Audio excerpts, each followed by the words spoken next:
Et si l'art était un voyage? Depuis plus de 25 ans, Brittany Ferries fait appel à des artistes pour décorer ses navires.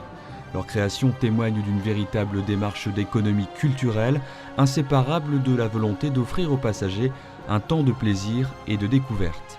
Peintres, sculpteurs, photographes, ils sont au fil des ans une cinquantaine à avoir répondu favorablement à l'aventure de la commande, parmi eux 3 artistes normands.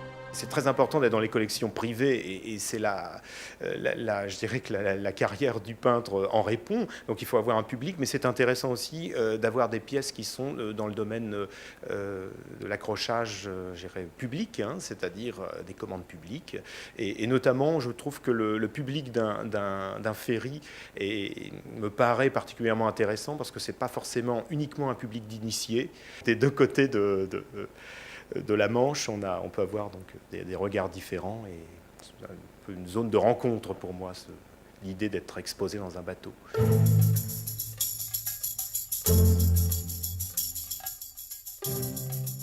me suis rendu compte que c'était un superbe lieu d'exposition, parce que c'est pas seulement un restaurant ou une salle de danse, aussi il y a des couloirs, des halls d'accueil qui sont des endroits formidables. Ça me laisse une liberté assez grande, même plus grande, même que dans le cadre d'une exposition d'une galerie classique, on est limité par le format et le poids des pièces. On ne peut pas exposer des bronzes de plusieurs tonnes et de plusieurs mètres de haut dans une galerie.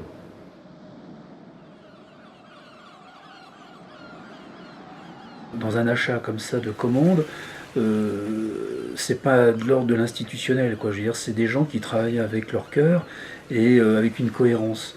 Et ils ne se soucient pas de savoir si vous êtes une star ou pas une star de l'art. Ils vous prennent en fonction de ce qui leur va. Et ça, c'est déjà un point qui me semble tout à fait judicieux. Quand je suis allé le jour de l'inauguration, que j'ai vu que ces photographies étaient présentées dans des pièces, je me suis imaginé les traverser, et puis les gens qui étaient accoudés, qui éventuellement pouvaient les contempler, et puis leur permettre de voyager, de faire un deuxième voyage, un voyage plus intérieur peut-être. Ainsi, Brittany Ferries est aujourd'hui à la tête d'un patrimoine de 1300 œuvres originales réparties à bord de ses 8 navires. On n'a jamais fait les choses dans une visée spéculative. Ça a été réellement une cohérence. C'est-à-dire que moi, j'ai envie de dire, à Brittany Ferries, on a fait le bon match.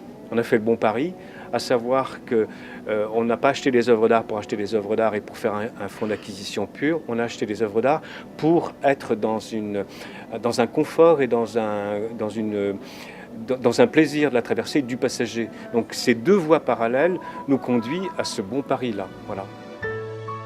Pari gagnant aussi pour une compagnie créée en 1972 pour assurer l'exportation des légumes bretons vers les îles britanniques et qui a transporté l'an passé 2 700 000 passagers, 800 000 voitures et 230 000 camions au départ ou à destination de 4 pays d'Europe.